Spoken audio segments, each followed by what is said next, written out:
Hey guys, it's Frank here, and I'm so hyped to do my first live review commentary of Teen Wolf Season 4. So tonight was the first episode of Season 4, and I gotta tell you, I was not expecting very much at all of what happened. We start with immediately Derek's gone. They don't know where he is, and they're looking at this Mexican mafia family to try to find him there. They think that they have him and all that stuff. So I do warn, spoilers ahead. I am talking about the episode. It's season 4, episode 1. So if you have not seen that, stop watching this video and come back after. But yeah, so they're trying to find Derek with this woman, Nadia, who's being really, really cruel to them. She's torturing Scott and she's capturing Lydia, and the whole team is just going haywire. Things are going wrong. And Malia is apparently just part of the pack now. I don't know when that happened, but it must have happened off screen because we have yet to see that.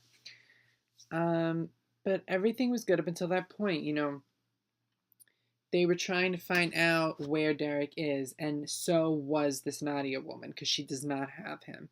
She wanted to know who the shapeshifter is and all that stuff. And through torturing Scott, she makes him realize that Kate Argent is alive and she's the one who has to have Derek.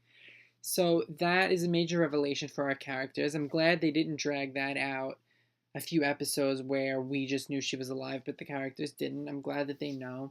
And I'm sure she didn't have a whole lot of screen time today. I'm sure that next week it'll start picking up. I mean, of course, I don't know, but I'm just guessing. She was there for a split second, but not really. And, you know, this Nadia lady sends Scott with a guide to find Kate Argent and bring her back to them. In return, they'd get Derek back. So him and this guide, I'm blanking on her name right now, but I said, you have to remember this. It's Braden, that woman from the last few seasons who had like little guest spots here and there. So Braden is taking Scott to this ancient city that was destroyed by an earthquake where she thinks Kate is hiding out. And the only thing standing is a church. So they think Derek must be inside the church. Along the way, of course, trouble has to happen. So Styles' Jeep breaks down, leaving him, Malia, Kira, and Lydia behind. So Scott has to go alone with Braden instead of with his pack to try to rescue Derek. And when he and Braden get to this church, they get attacked by a weird new mythological creature in the Teen Wolf universe, some kind of a skeleton monster that looked like it was walking on 4 legs and biting. I don't know what that was about at all, but I'm sure we'll find out. So they eventually find like a little tomb-ish, I want to say, kind of thing, after they get around this monster, and they find Derek inside, or at least they thought they would find Derek inside. It is Derek, quote unquote, but as Styles said it back, it's only kind of Derek. Because it's Derek as a child, the actor who played him in his flashback scenes with Paige. So we have a kid Derek on the show. Where's Tyler Hoechlin? I don't know. I'm sure he'll be back, I want to say. Because how can you have a Teen Wolf season without Tyler Hoechlin? I don't think they would do that in full force, but I'm hoping that we'll see Tyler Hoechlin back soon. I do like the actor who plays the young Derek. I just had no idea that was going to be the big cliffhanger. I was actually really shocked. If I wasn't live tweeting so much, I wouldn't have had any recollection that was about to happen. But someone who saw the scene right before me, I guess in some other part of the country, it aired like a few seconds before, and I had already seen the tweet, "Why is Derek a child again?" So I wasn't as surprised as I would have been. My jaw probably would have dropped otherwise. But this episode was really, really good. It took Teen Wolf back to its roots. Everything resembled a horror movie, especially with Braden and Scott in the church. I really, really liked the way that scene was shot. And the cliffhanger was just jaw-dropping, the way Teen Wolf should be. I want to show you guys my shirt, which I ordered from redbubble.com. Sporting it today, of course, it's the Triskelion. And some of these cast members are no longer on the show, but it's the classic Teen Wolf cast. We got Peter, Jackson, and Lydia, Boyd, Erica, Derek, Allison, Scott, and Styles in the Triskelion. So I'm wearing my Teen Wolf gear next week. Excuse me. I'll be wearing my Team Scott shirt that I also got from Redbubble. And I'll show you guys that then. So I'm really excited for the rest of the season to continue. It looks like it's going to be really, really good and really, really... It came off to a really promising start. I can't wait to go watch Wolf Watch because I recorded this right after the episode and now I'm going to go back to Wolf Watch. But I'm really, really liking the direction they seem to be taking it, especially the way the show was shot and with the cliffhanger. That was a great way to open season 4. It looks like a completely new show almost. I mean, it really is. We're missing some of the things that Teen Wolf used to be about, or has even come to be about, because, you know, obviously Allison being gone is chief among the reasons why this feels like a different show. The twins and Isaac, you know, they weren't there for season 1, but they've become a big part of the show, and they're not there either. So the show's taking an interesting turn. It's becoming a lot more girl powery, which is a good thing, because you got Lydia with Kira and Malia now, which they basically took the spot from the twins and Isaac and Allison being gone. And we are going to get new characters in the next few episodes. We did not meet Liam yet in tonight's episode, which, if you read spoilers online, he's going to be a new Beacon Hills High student who plays lacrosse, and he'll be brought into the mythical world too.